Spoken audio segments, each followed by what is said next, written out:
Bismillahirrahmanirrahim. Assalamualaikum warahmatullahi wabarakatuh. Alhamdulillahirabbil alamin.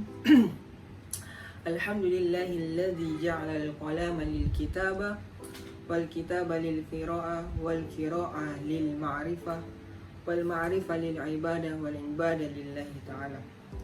Salatu wassalamu ala asyrafil anbiya'i wal mursalin Sayyidina wa habibina Muhammad sallallahu alaihi wasallam. Allahumma salli wa sallim wa barik alaihi wa ala alihi wa sahbihi ajma'in, amma ba'd. Segala puji bagi Allah yang telah memberikan kepada kita semua rahmat dan hidayahnya, sehingga pada kesempatan kali ini kita masih bisa berkumpul di tempat ini yang penuh barokah ini untuk membahas tentang perkembangan dan pertumbuhan. Dan salawat serta salam kita aturkan kepada junjungan kita Nabiullah Muhammad SAW dan juga para sahabatnya dan para pengikutnya hingga akhir zaman. Amin ya rabbal alamin. Baik, kita akan membahas tentang mengenai pertumbuhan dan perkembangan. Nah, apa sih itu pertumbuhan? Nah, pertumbuhan itu perubahan yang terjadi pada suatu objek yang sifatnya cenderung terbatas, namun bisa dilihat dirasakan oleh panca indera. Berbeda dengan perkembangan. Perkembangan tidak dapat dilihat oleh mata karena dalam ilmu biologis perkembangan itu cenderung mengarah ke menuju kedewasaan dalam suatu makhluk hidup. Jadi tidak dapat dilihat oleh mata. Dari segi pembeda pertumbuhan dan perkembangan ada beberapa faktor yang membedakan. Yang pertama, dari segi pengertian, pertumbuhan itu identik dengan ukuran. Jadi bertambah volume, bertambah berat, bertambah tinggi, bertambah besar gitu kan. Sedangkan perkembangan identik dengan proses menuju kedewasaan, kematangan, organ, reproduksi, itu perkembangan. Kemudian dari segi sifat, sifat dari pertumbuhan itu irreversible, tidak dapat kembali. Jadi contohnya orang yang tingginya 150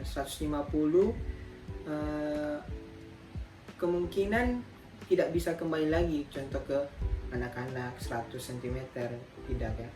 Sedangkan perkembangan itu bersifat reversible, yakni dapat kembali, seperti contohnya orang tua. Nah, orang tua itu sifatnya itu keanak-anakan, jadi dia akan kembali pada masa anak-anak. Nah, di dalam Al-Quran itu waman nu'ammirhu nunakkishu fil khalq.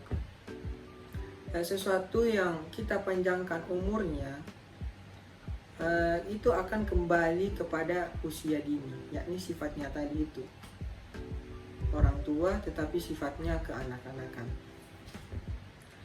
Kemudian dari segi waktu, pertumbuhan ada batasannya. Dari sekitar umur orang dewasa, umur 20 sampai 23 tahun itu masa-masa pertumbuhan. Sedangkan masa-masa perkembangan itu waktunya itu terus menerus, akan terjadi kapanpun. Kemudian dari segi bentuk pertumbuhan kita dapat ukur meter, kita dapat ukur. Sedangkan perkembangan tidak bersifat kualitatif, tidak dapat diukur ya, tidak dapat terlihat. Kemudian faktor pemicunya sama-sama faktor luar seperti pertumbuhan itu, faktor luar seperti makanan, vitamin dan lain-lain. Kalau faktor dalam pertumbuhan itu gen, hormon, sama dengan perkembangan juga. Faktor pemicunya ada dua, faktor luar dan dalam. Bisa dari makanan, bisa dari gen ya, sama ya. Nah, ada hal menarik mengenai pertumbuhan, yakni dari organ mata. Nah, ini sangat ajaib ya. Mata itu mata manusia adalah yang paling bersih dan tidak mungkin mengalami penuaan seperti rambut beruban, kulit bisa jadi keriput. Tetapi mata sejak Anda lahir sampai umur 80 tahun itu jernihnya sama, keindahannya sama. Nah, itu salah satu takjub kekuasaan Allah Subhanahu wa taala. Nah, kemudian contoh dari perkembangannya. Saya berikan contoh perkembangan teknologi.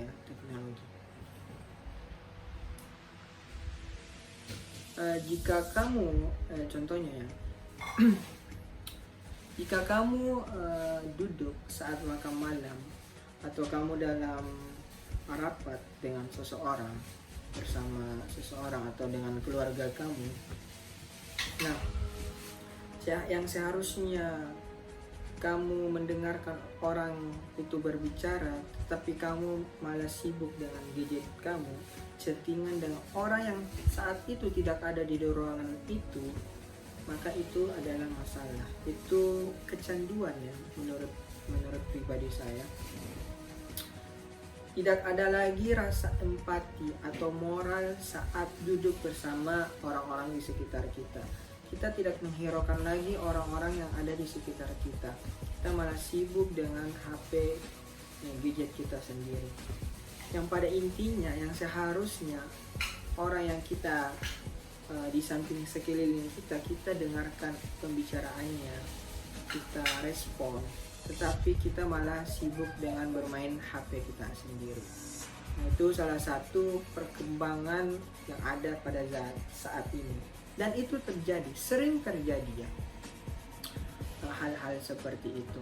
Dan itu akan merusak hubungan kita secara tidak langsung dengan orang tersebut, akan menghabiskan waktu, menghabiskan uang, dan pada akhirnya akan sia-sia semuanya. Jadi pentingnya moral dari pada suatu contoh tadi kasus tersebut, perkembangan melalui perkembangan teknologi tadi itu. Kemudian sebagai penutup, pertumbuhan dan perkembangan semua tadi itu ada yang namanya seorang ibu. Kenapa saya identikkan dengan ibu? Karena mungkin pada saat ini saya terpikir dengan ibu. Ada filsuf yang mengatakan cinta sejati adalah cinta seorang ibu kepada anaknya. Mengapa demikian? Karena ibu adalah sumber kehidupan terakhir. Mengapa bukan sumber kehidupan pertama? Kalau dari segi ilmu pengetahuan, sumber kehidupan pertama ialah nutrisi, gen, vitamin, protein. Iya. Tetapi di ujung kehidupan kita, kehidupan itu ada hanya karena kita dirawat oleh yang namanya seorang ibu. Terima kasih. Mungkin itu saja yang bisa saya sampaikan. Apabila ada salah kata yang terucap dari mulut saya mohon maaf. Itu murni dari kesalahan saya sendiri. Apabila ada benarnya itu dari Allah Subhanahu wa taala. Kurang lebihnya mohon dimaafkan. Assalamualaikum warahmatullahi wabarakatuh.